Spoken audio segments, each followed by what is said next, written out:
o momento que nos pertence. Às vezes a gente fica tão preocupados com o futuro, né? A gente nem sabe se a gente vai ter. Ou então a gente passa boa parte do nosso tempo faturando o passado, pegando as faturas do passado, olhando se valeu a pena, se não. E nos falta muitas vezes a sensibilidade de observar a vida que está ao nosso redor neste momento. Dudu Falcão e Lenine, que são os autores dessa música, Paciência, uma palavra forte para os dias de hoje. Tudo hoje nos convida a ir com muita pressa. O mundo hoje é apressado. E se a gente não cuida, a gente entra nesse ritmo acelerado que nos impede muitas vezes de perceber a própria vida. Semana passada estava viajando com a minha mãe, levando-a para Uberlândia. E num determinado momento eu tinha dormido, que eu estava com muito sono. Eu acordei e sentei ao lado dela. Eu falei: senhora não quis dormir um pouquinho não? E ela me disse assim: eu não. Essa paisagem está tão bonita, se a gente perde a gente não vê. Achei a resposta da minha mãe muito sábia. É verdade. Muitas vezes nós não apreciamos a viagem, ou porque estamos ocupados com tantas coisas, porque até queremos dormir um pouco, não é nenhum problema. Mas ela, diante da beleza da paisagem que ela tinha do lado de fora do ônibus, ela preferiu apreciar aquilo que estava sendo a viagem. E é interessante porque às vezes, quando nós pegamos a estrada, a nossa ansiedade é chegar. Por isso que às vezes a gente acelera tanto, a gente anda até acima da velocidade permitida, colocando em risco a nossa vida, em risco a vida do outro. Porque nos falta a percepção de que na viagem o importante é o ir. A graça não está no destino final, mas está em cada passo, em cada etapa desse deslocamento que nos leva até aquele lugar. Para isso a gente precisa ter paciência. Talvez seja a virtude mais necessária para os dias de hoje, a gente ter paciência. Paciência com o processo da vida, paciência com os outros que estão ao nosso redor. Porque só na paciência é que a gente descobre que a vida é rara. Que a vida é rara, que ela precisa ser apreciada, ser saboreada, que essa vida merece ser vivida em cada momento, em cada etapa, com muita intensidade. E às vezes nós vamos ficando cansados, né? Nós vamos perdendo a capacidade de ter essa paciência. Pode observar, quando nós estamos estressados demais, a primeira coisa que a gente perde é a paciência. A gente tem dificuldade de lidar com o tempo, a gente tem dificuldade de lidar com as esperas, com as demoras. A gente quer tudo para ontem. A gente coloca a nossa alma num ritmo tão acelerado e que é tão contrário a ela. Minha gente, nós precisamos prestar muita atenção no ritmo que nós estamos dando à nossa alma. Muitas vezes nós estamos fazendo a nossa alma viver num ritmo que sufoca, que mata aos poucos. E quem é que impõe esse ritmo à alma? O corpo. Porque nós não podemos separar as duas realidades. A antropologia cristã nos ensina que corpo e alma precisam ser conjugados juntos. Mas você não pode esquecer que elas têm necessidades diferentes. São duas realidades que necessitam de coisas diferentes. O corpo precisa de atividade física, precisa de alimento, precisa de descanso, precisa de conhecimento. Não é assim que funciona? Se você cuida bem da saúde do seu corpo, você vai observar a necessidade de vez em quando fazer um check-up, fazer um exame de sangue, examinar tudo aquilo que é o funcionamento do seu corpo, porque você quer viver, você quer ter saúde. Então, para ter saúde, é preciso administrar as necessidades do corpo. É preciso compreender o mecanismo do corpo, como é que ele funciona, quais são as necessidades que ele tem. O corpo precisa ser hidratado, então por isso a gente não pode esquecer de beber água. O corpo precisa de higiene, por isso que nós não podemos deixar de tomar banho, cortar o cabelo, cortar as unhas. O corpo precisa de ter dinâmica, ele precisa estar disposto. Para isso que a gente coloca uma disciplina de atividade física, para que esse corpo não fique envelhecido mais do que a idade que você tem. Isso também acontece, às vezes a gente está com 50 anos, mas por causa da vida errada que a gente deu ao corpo, que a gente impôs ao corpo, talvez a gente já esteja com 70 anos na carne, mas não na realidade. Então o corpo tem necessidades que, se a gente não observa, ele entra num processo de falência logo. Aí aquela vida bonita que você poderia desfrutar, você não desfruta porque você foi negligente com as necessidades do seu corpo. Aí você vai para as necessidades da alma. Oh meu Deus! Como são diferentes as necessidades da alma. A alma precisa de oração, a alma precisa de silêncio. Claro, é o corpo que faz esse silêncio para que depois a alma possa sentir. Eu gosto de dizer que quando o corpo fica calado, até que a alma comece a sentir os benefícios do corpo estar quieto e calado, vai um tempo, não é imediato. A alma fica rebuliça dentro do corpo porque a gente está sempre apressado. Nós estamos dando ao corpo um ritmo alucinante constantemente. Então a alma tem dificuldade de descansar. E a oração, a verdadeira oração, é aquela que, calado o corpo, a alma também começa a se calar. E aí ela começa a ficar propensa a Deus.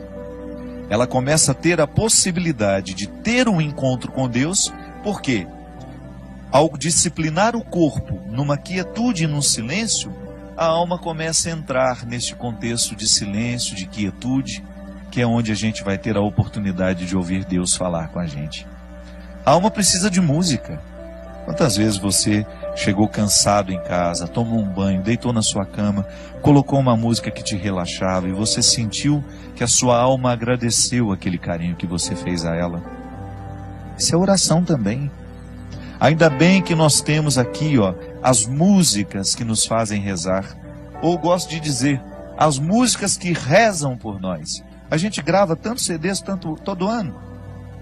Aqui na Canção Nova você tem uma infinidade. Nós temos aqui o novo trabalho, o meu, Deus no Esconderijo do Verso. Todas essas músicas compostas, pensadas, elaboradas, gravadas, para que a alma viva o deleite que a arte pode trazer. São canções naturalmente religiosas que vão fazendo com que a nossa alma desfrute dessa tranquilidade. A arte ensina a nossa alma a ser paciente. A oração ensina a nossa alma a ser paciente. Aqui na Canção Nova nós temos tantos produtos para isso. Uma palestra, um livro. Você tem aqui o livro Discípulo da Madrugada. Você começa a ler um livro que foi preparado para isso. Nós não só queremos vender o trabalho que a gente faz. Não. O primeiro motivo aqui, por acaso esse trabalho aqui pode ajudar. Ajuda aqui a Canção Nova, ajuda as minhas obras, ajuda a tantas pessoas. Mas o primeiro objetivo que a gente tem quando escreve um livro, quando compõe uma música, quando a gente grava um CD, é proporcionar àqueles que nos acompanham, que acreditam no nosso trabalho, proporcionar um aprendizado da paciência nessa alma. Então a gente tem uma leitura que nos tranquiliza, que nos ensina valores, que mexe na nossa cabeça, que mexe no nosso jeito de pensar. Aí você vai percebendo este movimento natural de Deus, trazendo essa paciência que é tão fundamental para que a gente tenha equilíbrio para enfrentar as pressas da vida. Porque eu vou te contar uma coisa, hoje é impressionante como nós encontramos pessoas que estão destruindo as suas vidas porque não aprenderam a paciência. A pressa nos mata. Você que está me ouvindo, eu tenho certeza que você sofre na sua carne as consequências da sua ansiedade. A ansiedade te adoece. A falta de paciência prejudica o seu relacionamento com os outros. Nós estamos agitados demais. Nós estamos vivendo para fora demais. Nós temos compromisso demais, quietude demais. Você sabe que eu, na minha vida, como eu sou uma pessoa que tem uma vida muito pública. Eu estou o tempo todo encontrando muita gente, eu trabalho muito, eu tenho muitos eventos, eu viajo toda hora, eu encontro muita gente. Eu assumi uma regra para mim. Quando eu chego na minha casa, ali é o meu claustro. Às vezes eu não aceito convite nem para atravessar a rua para almoçar na casa da minha vizinha. Porque eu sei que a minha alma precisa dessa quietude. Eu preciso do meu silêncio. E eu só saio quando realmente tenho de sair. Porque eu descobri que para eu dar conta de viver essa vida muito pública, eu preciso ter bastidores. Eu preciso ter o meu espaço de vida consagrada ao silêncio, à quietude, à oração. Porque nessa correria nem sempre eu consigo. Mas você já imaginou se eu chegasse na minha casa e impusesse a mim uma rotina de vida social que me retirasse para jantar, para isso, para aquilo, para uma festa? Não aguentaria a vida que eu tenho. E como eu privilegio a minha vida de missão, porque eu sou um missionário, eu escolhi ser missionário. Ninguém me obrigou a ter essa vida. Eu, para estar aqui toda quarta-feira, eu sei o sacrifício que eu preciso fazer. Para eu poder pegar as estradas e enfrentar os inúmeros desafios das estradas, a dispersão das estradas. Minha gente, às vezes até num camarim, que é aquele lugar último antes de entrar no palco para cantar. O camarim deveria ser o lugar da oração, do sossego, da tranquilidade. Isso não existe para mim. É lá que muitas vezes claro, não estou reclamando, estou dizendo, é a vida que ficou assim. Às vezes eu tenho tanta gente para atender, tanta gente querendo conversar comigo, que quando eu subo no palco, me restam 2, 3 minutos ali só para me concentrar, para entrar ali no palco e dar tudo de mim. Essa semana mesmo, eu fui a Poços de Caldas e eu tinha 1h30 para fazer o evento, porque eu precisava pegar a estrada de madrugada, que eu tinha um compromisso logo cedo em Taubaté. Senão eu não ia conseguir dormir nem 2 horas. E aí tudo bem, o evento começou, o show começou. Aí a minha assistente, a Mônica, que fica do lado, faltam 10 minutos. E aí eu olhei para aquele povo. Não tenho coragem de parar o show aqui agora, porque eu preciso ir embora. Ali é o lugar da minha dedicação. Você sabe por quê? As pessoas vão ali para me ouvir. É claro que depois eu me dou o direito de dizer, olha, não vou autografar CD de ninguém, não vou tirar foto com ninguém, porque eu preciso ir embora. Mas o meu tempo de evangelização em cima do palco é sagrado. Ali é o horário de exercer o meu ofício. Eu não posso ter pressa no ofício de evangelizar. Mas quando eu chego em casa, eu preciso me dar o direito de viver esses bastidores, de viver esse silêncio, essa quietude, de desligar um pouco o meu telefone, de esquecer que ele existe, de estar um pouco mais diante de Deus, para que Ele me preencha, para que depois, quando eu voltar para a estrada, eu continue tendo o que oferecer ao outro. Olha aqui. Você tem uma vida diferente da minha. Você não tem essa necessidade de evangelizar como eu evangelizo. Mas não se engane. Você também tem a mesma necessidade que eu tenho de ter bastidores. Sua vida te exige. Você tem uma vida social que te joga para fora o tempo todo. Você trabalha muito. Você encontra muita gente. E qual é o espaço que você cria para criar dentro do seu coração esse espaço de paciência que só Deus pode nos dar? Qual é o espaço que você cria para que Deus tenha condições de moldar a sua alma de acordo com a sua vontade, com o desejo que Ele tem? Qual é o espaço que você oferece a Deus para que o seu florescimento espiritual aconteça? Para que você não se desgaste demais nessa vida que não para, nessa vida que é tão rara e que muitas vezes você não percebe por causa do modo de vida que você escolheu viver. Quando eu dou o meu testemunho de que eu tenho estrada demais e muitas vezes bastidores de menos, e que por isso que quando eu chego em casa eu tenho que me recolher e proporcionar ao meu coração uma restituição espiritual. Eu fico pensando também os meus amigos que são padres, que enfrentam no seu dia a dia o desafio de atender as pessoas o tempo todo, porque muitas vezes as pessoas não estão preocupadas com o descanso do padre. Eu já encontrei muitos padres que ficam até constrangidos de dizerem que vão tirar um dia de férias, uma segunda-feira, por exemplo, para descansar. É direito dele. Ele precisa restituir no coração aquilo que ele oferece ao longo da semana. Há padres que celebram 5, 6 missas por domingo. Isso é desgastante, minha gente. A graça de Deus nos sustenta, mas nós também precisamos buscar a quietude para que esta graça alcance o nosso coração e nos restitua com a nossa paciência. Muitas vezes nós encontramos os nossos padres, os nossos pastores dando patada no povo. Não é porque eles são ruins, não. É porque eles estão cansados, eles estão excessivamente carregados. Por isso que nós, como leigos, vocês aí, que acompanham os padres de vocês, prestem atenção se o padre não está trabalhando demais, se vocês não estão exigindo demais dele. Ofereça a eles isso.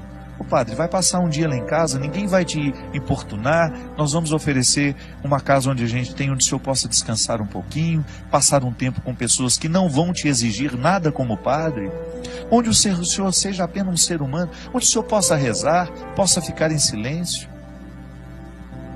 E você não pode negligenciar na sua vida a construção deste espaço. Até na nossa vida consagrada, nós que somos consagrados a Deus, eu vejo aqui na Canção Nova, como esses meninos e meninas trabalham. Eles trabalham muito.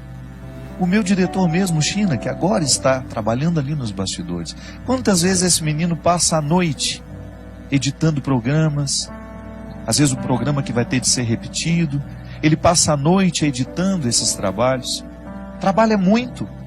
Se você vê esta equipe que está aqui, eles são trabalhadores e não tem muito tempo, não. Mas você vai olhar para eles, você vai buscar na vida deles, os consagrados sobretudo, sempre encontram o seu espaço de estarem em silêncio diante do Senhor, buscando a restauração dessa vida espiritual que vai por água abaixo se a gente descuida. Eu já lhe disse isso aqui uma vez e volto a repetir.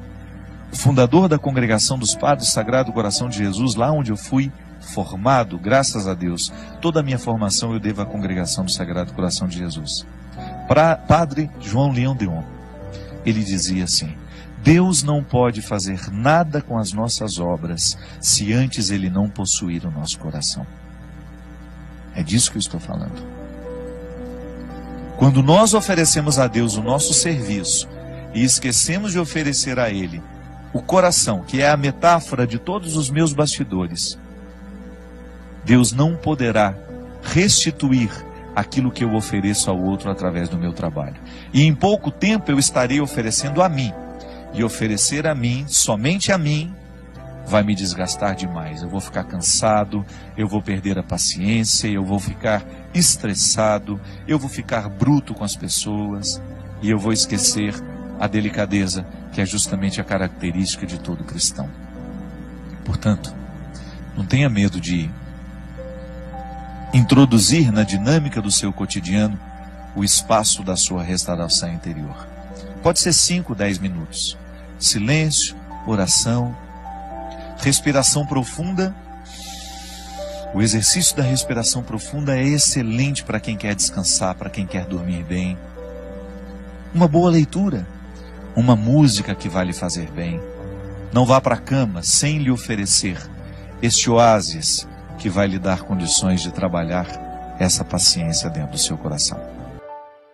Deixe que o amor cure o coração, que as mágoas do passado se tornem em perdão. Deixe que o olhar do Cristo, seu Senhor,